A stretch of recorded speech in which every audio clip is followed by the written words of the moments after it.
Well, good morning, everyone. Thank you. It is my honor to welcome all of you to this very special event, the kickoff of the Laurel Multiservice Center Enough Local Management Board Capacity Building Grant Initiative.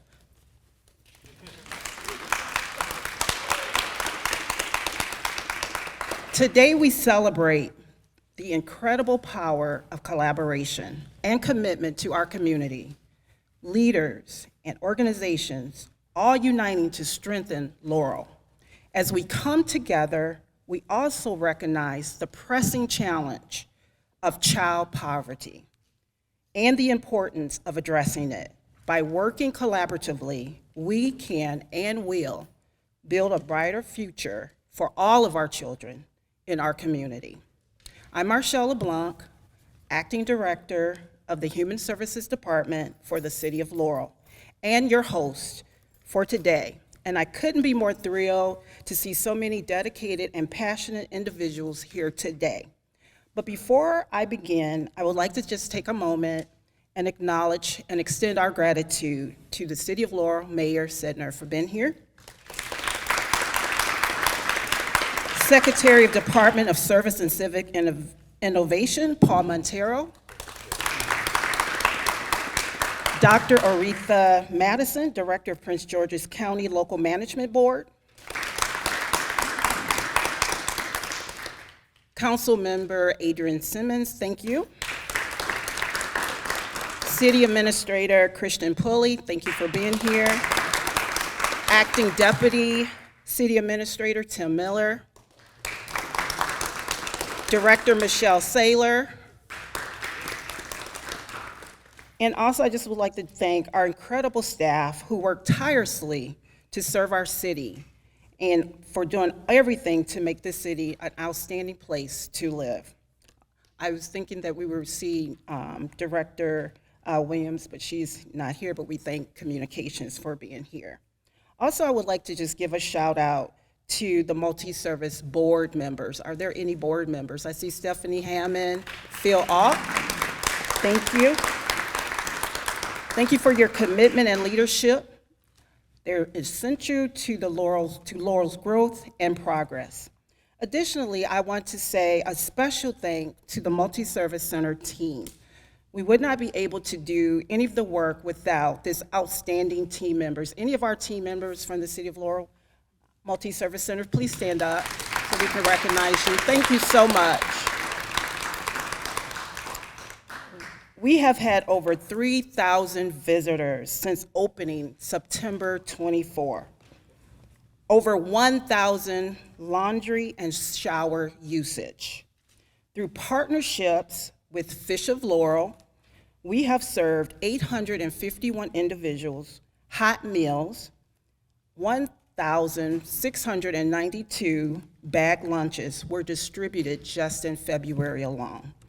Additionally, taking care of our neighbors who operate our winter shelter at the center have served on an average 20 men and 9 women since January. This is the great work that this center is doing.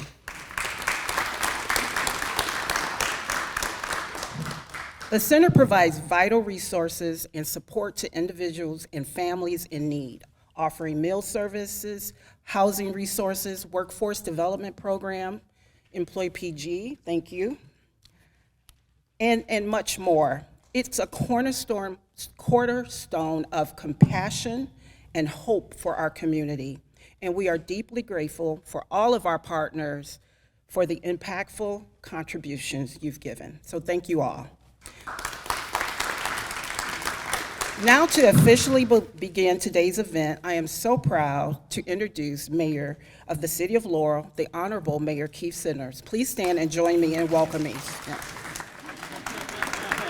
Thank you. Nah, we're not in the military. That's when the captain come on deck, he said, attention on deck, everybody stand up, but we're not gonna do that here. Good morning, everyone. It's truly an honor to join you today for the kickoff of the Enough Local Management Capacity Building Grant right here in the City of Laurel. This initiative is a significant step towards our community. We are proud to be part of it. I want to extend my gratitude to the Prince George County Local Management Board, which is coordinating and funding these efforts. Their leadership continue to make a lasting difference across our county. Why does Kickoff matter? This isn't just another program. Today, Kickoff represents hope, partnership, and progress. We're standing at the beginning of a transformative journey that will deepen our impact of the work we do for our children, our family, and our community. The role of the City of Laurel. In the City of Laurel, our local center stands as a vital resource for residents, especially for individuals and families in need. Whether it's providing access to food, mental health services, housing assistance, or youth programming. This center is about meeting people where they are and walking them through the steps of stability and opportunity. Addressing child poverty, our shared goal. At the core of this initiative is a powerful and urgent mission to effect address child poverty in this community. This work will take collaboration, commitment, and compassion, and I'm proud to say the City of Laurel is ready to stand shoulder to shoulder with every partner here today to take it on. Partnership development. Partnership development guarantees that we will build a capacity of what we call a community, the quarterback organization of the leaders, helping to organize and guide the collective effort. We will convene partners, activate and engage community leaders, and build a formal partnership network of consortiums and align the work and share a vision for our community success. This place is about initiative, listening to our community members, and getting real results. As we officially kick this initiative off, let me say thank you again. Thank you for coming, and let's do some wonderful work here in the City of Laurel. Thank you so much.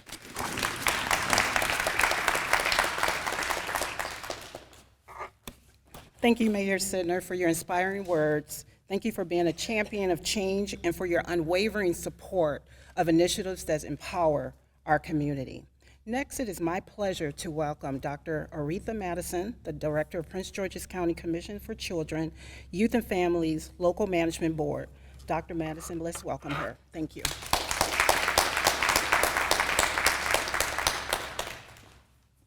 Good morning, everyone. I'm Aretha Madison, and I am the Director for the Local Management Board, as well as the Manager for Children, Youth, and Families at the Department of Family Services for Prince George's County Government. I was excited when the state reached out to me and asked me to fund several applications that they weren't able to for the Enough initiative because they had a limited budget for that. And they said, we have 4 programs that were excellent submissions. We just didn't have enough funding. So I'm asking the local management board to partner with these communities. And I was familiar with Laurel because we work with their Youth Service Bureau program and we funded some of their activities. 2 or 3 of the other programs I was not knowledgeable of, but I was thinking if the state thought they were excellent, then these had to be some good opportunities for the local management board to support. So the role of the local management board will be to provide technical assistance. We have a grant writer that's going to be searching for grants and other opportunities for the communities to build their funding. We're going to provide training in terms of communities of practice. We're meeting monthly to make sure that all of the grantees have an opportunity to share what some of their challenges are, as well as some of their successes, so they can network. And then we have a program coordinator who's going to be making sure that they are developing their governance and all of the necessary tools to be successful, making sure that they have the community involvement, because that's key. It's important that we no longer, as agencies, tell communities that this is what you need, but communities tell us what they stand in need of. And so that's going to be our effort as we move forward and hopefully get them in position to prepare for track 2 next year with the state. And we think they're going to do an awesome job. Thank you.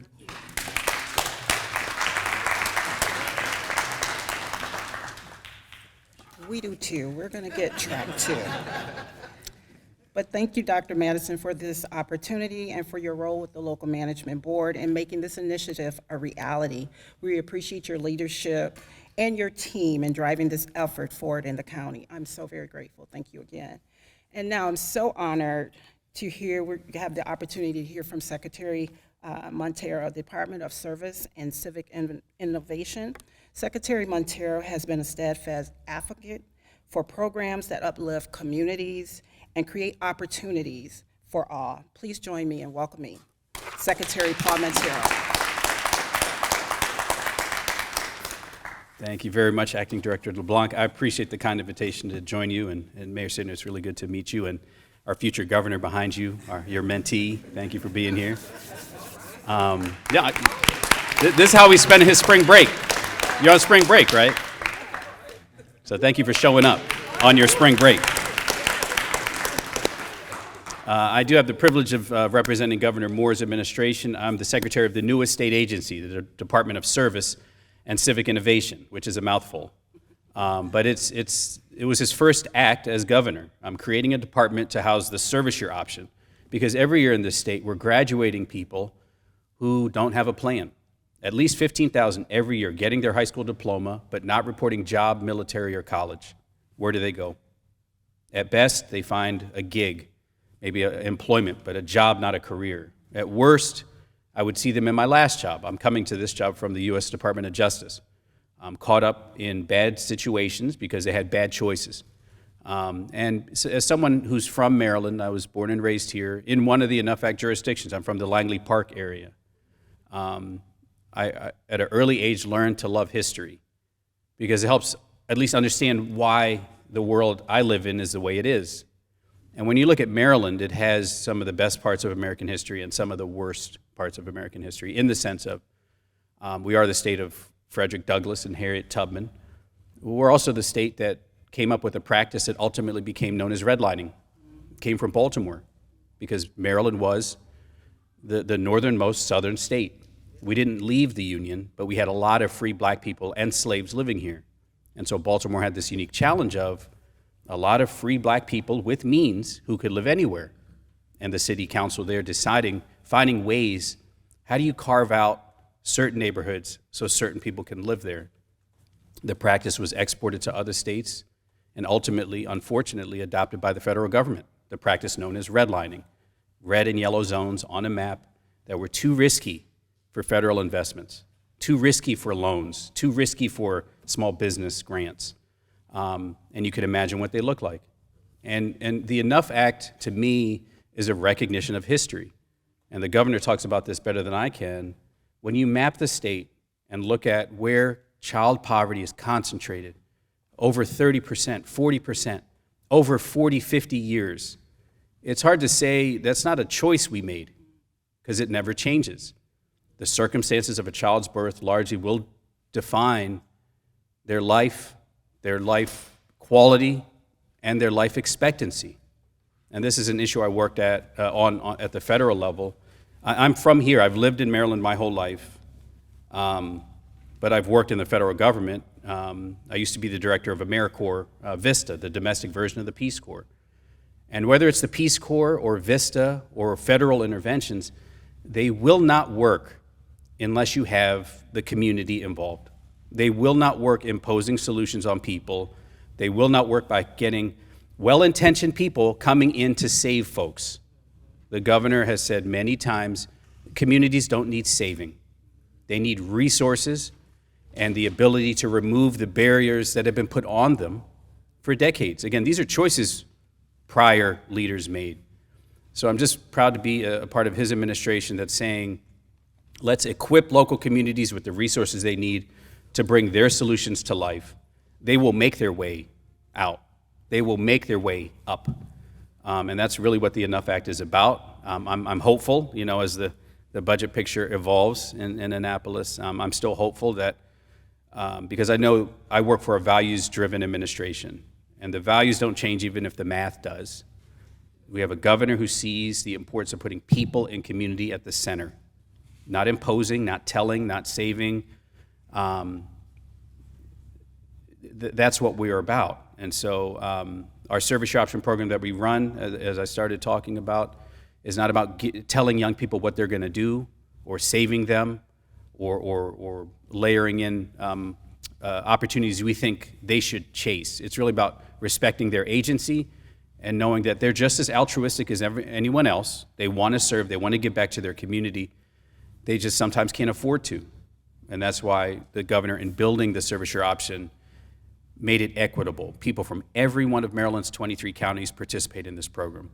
There's a floor in that. This is not free. This is not a volunteer thing or internship thing. This is a full-time job with benefits, so that everyone who wants to serve and has a heart to do so, while they figure out what they're going to do next, can participate. And so I would be remiss if I didn't advertise. We're now recruiting for the third class of the service share option. This is the cohort that starts this September. We are growing rapidly, but if you know an 18 to 21-year-old who is about to come to that graduation stage or recently graduated but doesn't know what they're going to do next, or was planning on college but now their family's finances might look different through no fault of their own, or wants a year to sort of get the senioritis out of their system, grow a little, learn a little, earn some money. The website is serve.maryland.gov. You can just Google service year option. The mayor and I were talking at the beginning. The service year was the priority bill in the governor's first year. The Enough Act was the priority bill in his second year. And these two initiatives are tied. The people and the Enough Act grants, again, that's the people power and resource that will help build capacity in local communities. So these are not young people we're shipping into Laurel. These are Laurel's young people raising their hand to serve in an organization, building capacity right here in Laurel. So I appreciate you inviting me to share, and I'm excited about what we're going to see out of this investment. Thank you very much.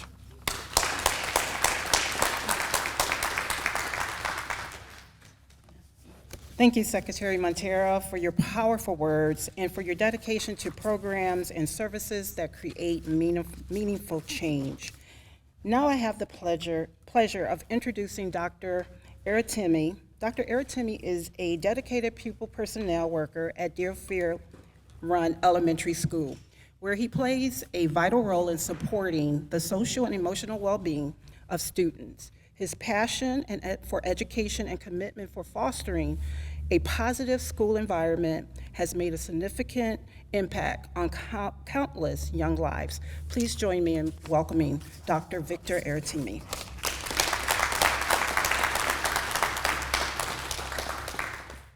Good morning, thank you. Thank you, everyone. As I've been introduced, my name is Victor Aratimi. I'm a pupil personnel worker for 5 schools here, not only Deerfield Run, the pupil personnel for Laurel Elementary School, Dwight Middle School, Oakland Elementary School, Montpelier Elementary School.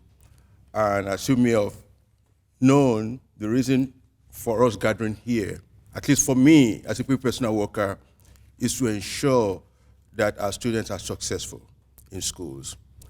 And that comes with a collaborative effort from all our partners. You know, the big picture here in the City of Maryland is student attendance. And you know attendance has a lot to do with student academic achievement. And so if you make note of the northern part of Laurel, we have a lot of immigrants. And many of them are jobless. Many of them do not have health care services. Many of them are struggling to make ends meet. And these are all obstacles to the attendance. And I can give you a personal example. Part of my responsibility is to conduct home visits when schools have made every effort to make sure students come to school. And they'll say, okay, well, we've done all we can, we've called parents, we've provided all the service that we can. Well, as a pupil personnel worker, now the ball is in your court. Can you help us further to do this? And in many cases, when I conduct home visits or I call parents, it's that, well, I can hardly afford to take care of my child.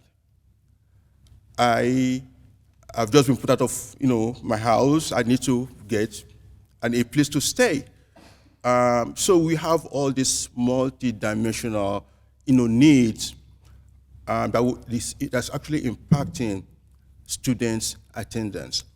Now, so we can look at the numbers, but when you look at the numbers, there are all these families, children, extended family behind those numbers.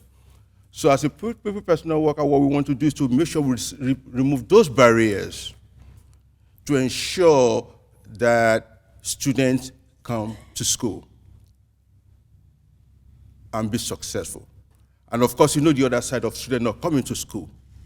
When they drop out, they engage in different kind of activities that really sometimes not only negatively impact the family, but immediate communities. So the Multi-Service Center has been very, very helpful in reaching out to us to partner with us. At Prince George's County Public School, we have resources as well through our Neediest Skills program. The Neediest Skills program is actually to support those parents who may not have enough resources, for example, to purchase uniform. We do have vouchers for uniform. We do have vouchers for visions and eyeglasses. We do have a little bit of grocery card for parents, just to ensure that those obstacles that will mitigate against those students coming to school are actually removed. So, and we're beginning to see positive effort. We are beginning to see growth. We are actually moving in the right direction. Prince George's County Public Schools, with the help of our superintendent and all the leadership, we are really making an effort to make sure our students benefit from all the resources that are available to ensure that they are in school, they are successful. So that's what I have to share with you. So we look forward to, to partner with the Multi-Service Center to ensure that we are successful in this venture. Thank you.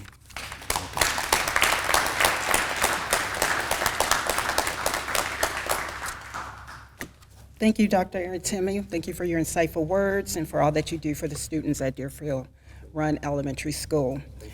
You're welcome. Next, I'm excited to introduce Dr. Aisha MacArthur. Dr. MacArthur has her doctorate of education in curriculum and teaching. Dr. MacArthur has over 20 years of educational leadership.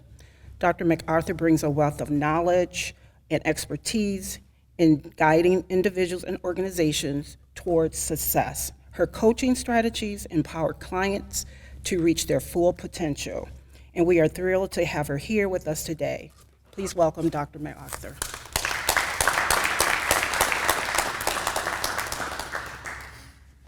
Good morning. Today's kickoff of the Enough Initiative marks the beginning of what's going to be a new era that can change the trajectory in the lives of the children here in the City of Laurel.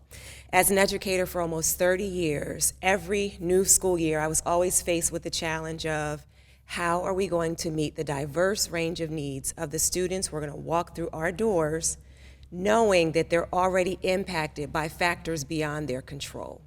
We work hard in our schools to try to provide a quality education and additional programming to support students.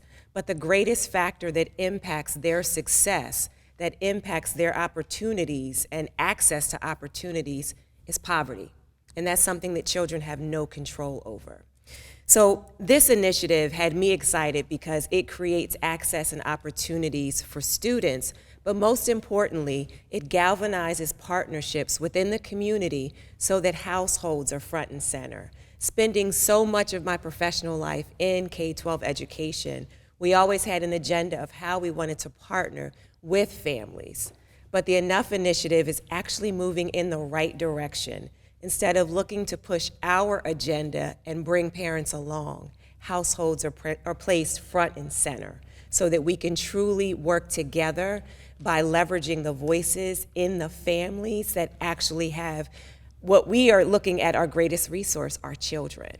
So I think that's just so powerful and such a unique approach as we're in very tumultuous and different times that we're going to try something different for the success of our children.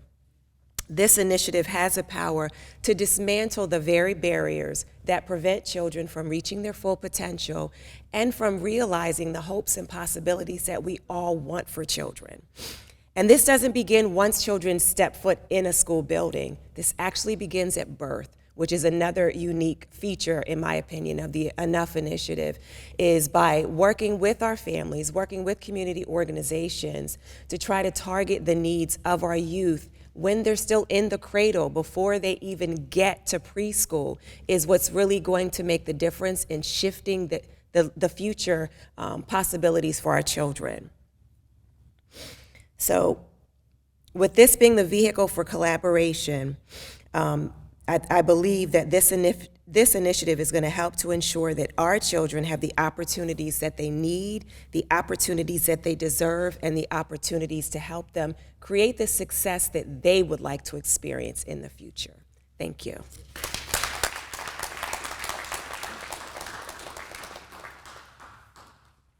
Thank you, Dr. MacArthur, for sharing your expertise and inspiring us with all of your powerful words.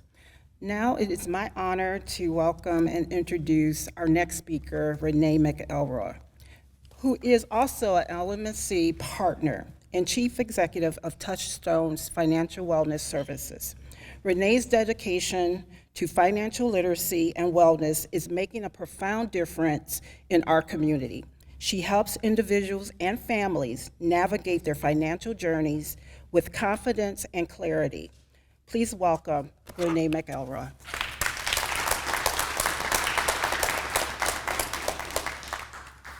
Thank you. I'm Renee McElroy.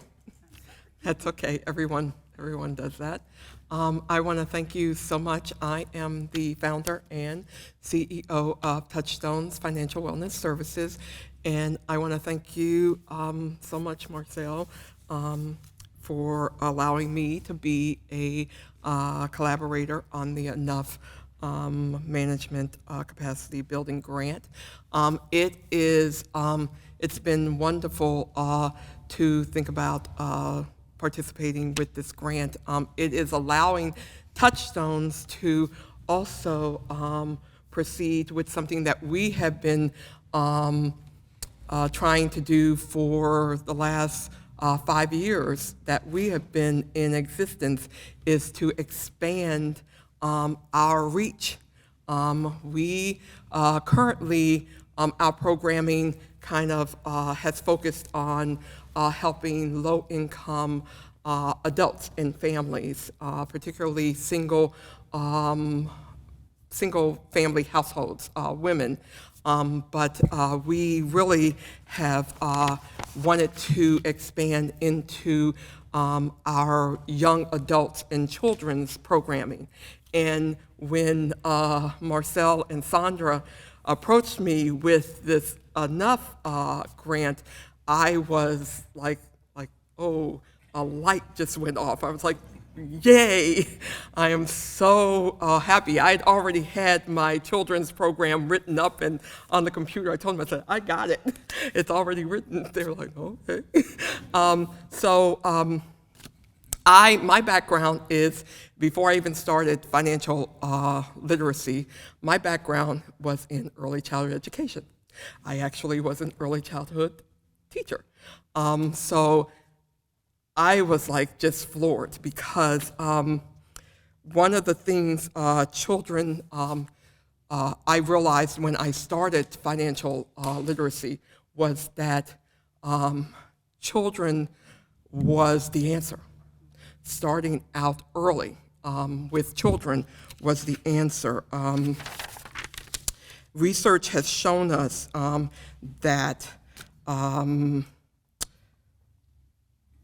you have to start out early with children, because as children become adults, our research has shown us that the higher their financial literacy levels, the more likely they are to plan for retirement, have an emergency fund, and avoid expensive credit card behaviors. All of the things that, as we've seen as adults, we try to fix. But we have seen that if we start them out early, these are all behaviors that we can help them to avoid with teaching them. And as a early childhood educator, I've seen that children have such a propensity of learning when you start them out early. We've seen that children can learn languages at as early as 5 years old. So why not teach them financial literacy at that stage and see how well that we can give them a solid foundation for financial literacy knowledge. And instead of them having all the stress that we feel now, we release all of that stress. And so that we can build, create children that have less fear of money.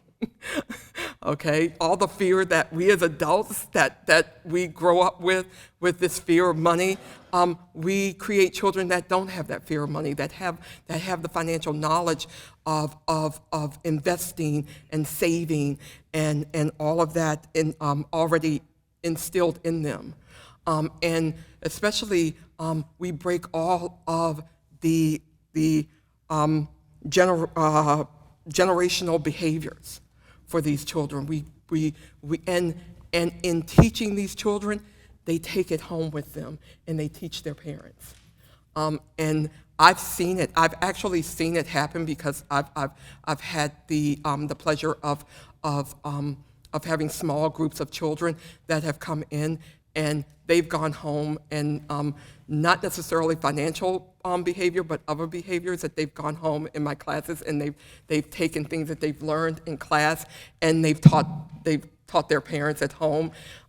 So it is doable. It is doable to teach children knowledge and behaviors that they take home and teach their parents. Our children's program is built on a curriculum that was developed by the Consumer Financial Protection Bureau and the FDIC. So it is built on organizations that have been doing this for a long time. So we have a wonderful curriculum that we use. We teach through play, which is a well-known method of teaching children. So they learn through story time, storybooks, books that we use in the program are designed to help children build key money skills, books that children are already familiar with, that they are used to seeing. And these are books that the children actually get to take home, and parents are encouraged and they're given materials that they can continue to read with the children and use with them at home. So it continues from the program that we use and they use it at home. They're also, we use a program called How Money Smart Are You? It's the children's version. We also have an adult version also, but it has money games that the kids are, it's fun for them to learn and things like that. And then we also use art to open up their creativity. So it's a wonderful program that we use and the kids have fun with it, but it builds their financial knowledge, and it helps create interest in money skills for them to use. It offers them the opportunity for parents and the children to have conversations about money at home, which we know it's very hard for parents to have those conversations with kids. And it's hard for them to have conversations between each other, right? It also provides access to information and concepts that helps them to build financial well-being, which is a big part of financial literacy. It's building that financial well-being around money. And like I said, the materials that we offer and that we give are all done at no cost to the families. So they get all of that at no cost, and we build it and we stay with them, and it's all built around no cost, and support. And that's what we do, and we help them to build on their goals. And that's what Touchstone is based on.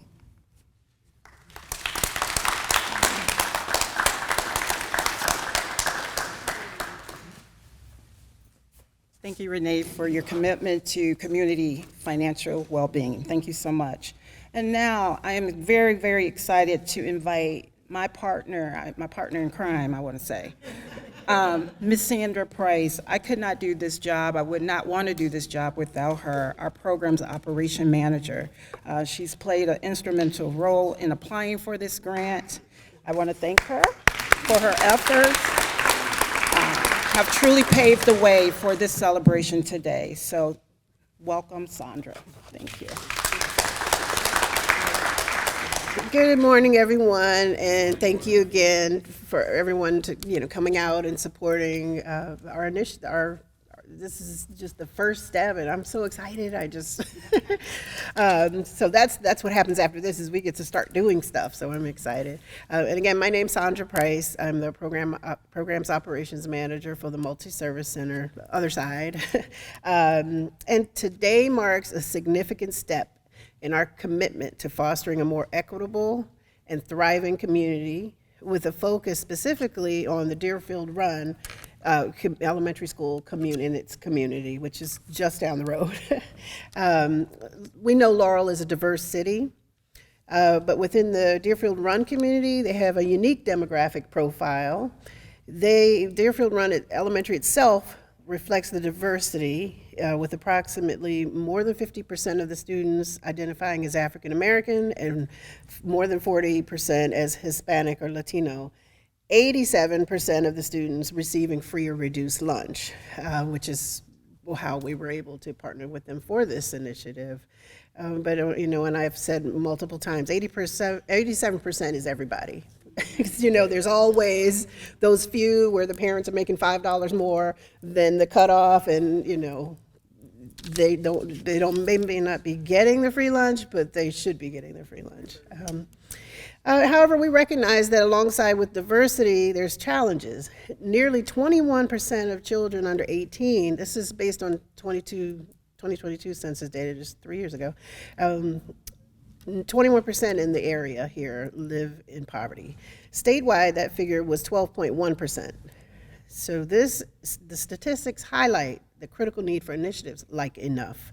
The Multi-Service Center is proud to serve as the community quarterback for this initiative. I don't know where a quarterback came from. I guess someone really loves football. We're committed to leading through strategic direction, careful coordination, and robust capacity building, but not only collaborating with our partners, of the Laurel Multiservice Center partners and Deerfield Run, but with strong support from the Prince George's County Local Management Board, who's going to help us get ready for track 2. We're deeply committed to ensuring that the voices of the community members are central to this work. We're not going to tell them what they need, they're going to tell us what they need, and we're together going to figure out what we can do with the resources that we have. So we'll implement several strategies to ensure the success of Enough, such as investing in trauma-informed and cultural humility training for our staff and partners, and any of the school personnel that want to participate in that as well. We'll also be developing a resource database in multiple languages so that people can, there's tons of resources out there, but it's always hard to find them. So luckily one of our partners is 211 Maryland, and we're going to partner and make sure that everyone can access the information as it's discovered. Dr. MacArthur, we will also have an intern who will lead a lot of the work with the families at the school with assessments and focus groups, and just really listening to what it is that they really need, because that's important. I want to extend my heartfelt thanks to our honored guests and partners.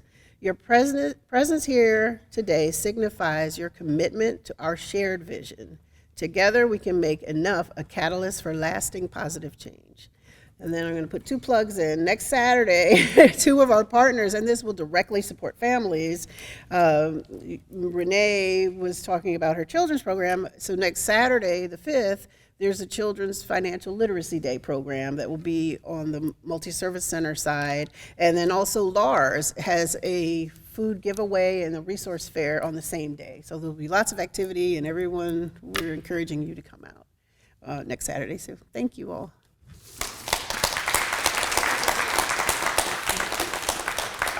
Don't go anywhere, Georgiana or Canola. I just want to present to Sandra just a little token, just to say thank you. Thank you for all of your hard work. We appreciate you. It's just a little something from the staff at the Multiservice Center. Thank you so much for all that you do. We appreciate you. Thank you for applying for this grant. If she did not apply for this grant, we would not be here. But I thank you so much. I appreciate you for all that you do. So we're wrapping up. Once again, I just want to express my gratitude. Thank you all for coming. Do not leave. We have plenty of refreshments. Please talk to one another. This is an opportunity to begin collaborating with each other. Once again, thank you all, and we'll see you track 2.